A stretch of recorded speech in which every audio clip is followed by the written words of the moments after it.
Hello बच्चों, स्वागत है आप सबका आपके अपने इस यूट्यूब चैनल आकाश एकेडमी पर। बच्चे आज आपके लिए लेकर आया गया है साइंस का महत्वपूर्ण क्वेश्चन जो previous years question practice set के लिए है।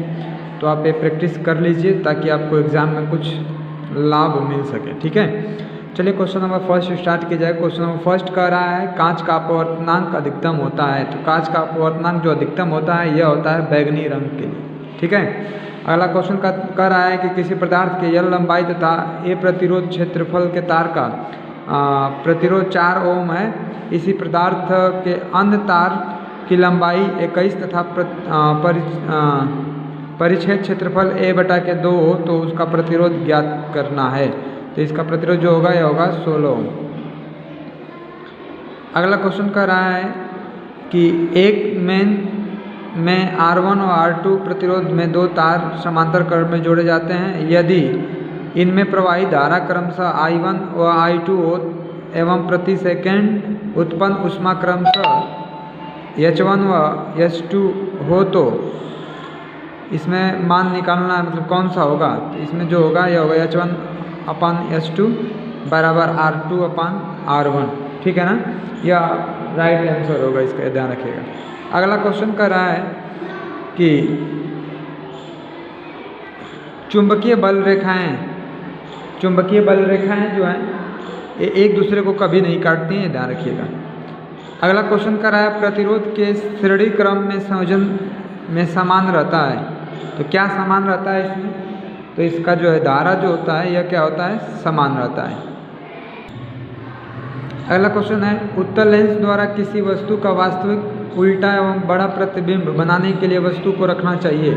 तो कहाँ रखना चाहिए, तो F तथा F2 के बीच लेंसों को रखना चाहिए। लेंसों से जो F और F2 के बीच में रखना चाहिए। ठीक है, अगला क्वेश्चन कर रहा है मनुष्य की आंखें वस्तु का प्रतिबिंब बनाती हैं। तो कहाँ पर बनाती हैं, तो यह बनाती हैं रेटिना पर। अगला क्वेश्चन कर रहा है कैल्शियम नाइट्रेट का रासायनिक सूत्र है। तो कैल्शियम नाइट्रेट का जो रासायनिक सूत्र है यह है CaNO3 ट्वाइस। ठीक है, आगे करा निम्नलिखित में सजातीय युग्म है। इसमें सजातीय युग्म पूछा है। तो सजातीय युग्म जो होंगे यह CH3OH और C3H7OH होगा, यह सजाती हैं। ठीक है, अगला क्वेश्चन कह रहा है निम्नलिखित में एल्काइन है। कौन सा एल्काइन है इसमें, तो इसमें एल्काइन जो होगा यह होगा C3H4। अगला क्वेश्चन है उदासीनीकरण अभिक्रिया में परस्पर मिलाया जाता है। तो क्या मिलाया जाता है, तो क्षार और अम्ल और क्षार मिलाया जाता है। ठीक है, अगला क्वेश्चन कह रहा है मैट में मुख्यतः होता है। तो मैट में मुख्यतः जो होता है यह होता है Cu2S और Fe(S). ठीक है, ऑप्शन नंबर सी सही है।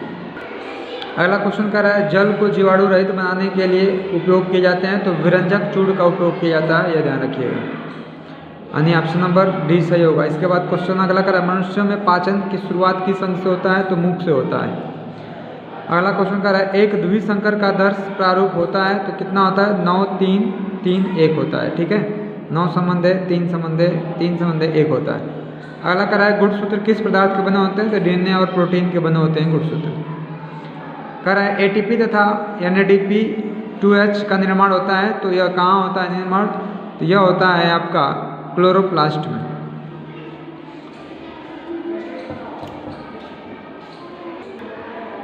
इसके बाद अगला क्वेश्चन कह रहा है मुकुलन पाया जाता है। तो मुकुलन जो होता है यह हाइड्रा में होता है। अगला क्वेश्चन कह रहा है कि निम्नलिखित में से मानव में मादा जनन तंत्र का भाग नहीं है। तो शुक्रवाहिका जो है मादा जनन तंत्र का भाग नहीं है। आगे कह रहा है केवल न्यूक्लिक अम्ल तथा प्रोटीन के बने होते हैं। तो विषाणु जो है केवल न्यूक्लिक अम्ल और प्रोटीन के बने होते हैं। तो 20 क्वेश्चन जो आपके ओमार पर आधारित क्वेश्चन थे, बहुत ही इंपॉर्टेंट क्वेश्चन आपके लिए। अब बात की जाएगा जो वर्णात्मक प्रश्न है जो 50 नंबर के होने वाले हैं, इन सभी क्वेश्चनों को देखा जाएगा। तो आप एक बार देख लीजिए और सभी क्वेश्चनों को एक बार अच्छे से तैयार कर लीजिए। हो सके आपके एग्जाम में आ जाए तो आप आसानी से उसको अच्छे तरीके से लिख सकते हैं। एक बार क्वेश्चन को पढ़ लीजिए, ये सभी के सभी क्वेश्चन हैं। ठीक है, लघु उत्तरीय प्रश्न विस्तृत इस तरीके से प्रश्न आपको देखने के लिए मिलेगा। यह है अगला क्वेश्चन, आप क्वेश्चन को देख लीजिए, इसका अथवा भी दे रखा है। इस प्रकार से एक क्वेश्चन दे रखे हैं, केमिस्ट्री का भी एक क्वेश्चन है, देख लीजिए। फिर एक क्वेश्चन आपको है, इस तरीके से आपको क्वेश्चन जो है विस्तृत केमिस्ट्री का है। फिर देखिए बायो का यहाँ पर क्वेश्चन है, इन सभी क्वेश्चनों को आप देख लीजिए। फिर विस्तृत का है क्वेश्चन बायो का ही, ठीक है। तो ये सभी के सभी क्वेश्चन हैं जो आपके एग्ज़ाम के लिए इम्पोर्टेंट होने वाले हैं, तो आप सभी क्वेश्चनों को एक बार तैयार करके जरूर जाइएगा। बाकी वीडियो और है साइंस का, वो भी सब क्वेश्चन तैयार कर लीजिए। इतना तैयार कर लेंगे तो आपको जो है एग्ज़ाम में बहुत ही अच्छा मार्क मिलने का चांस रहेगा, ठीक है। चलिए बने रहिए हमारे इस YouTube चैनल पर, फिर मिला जाएगा आपको अगले वीडियो के साथ। तब तक के लिए धन्यवाद।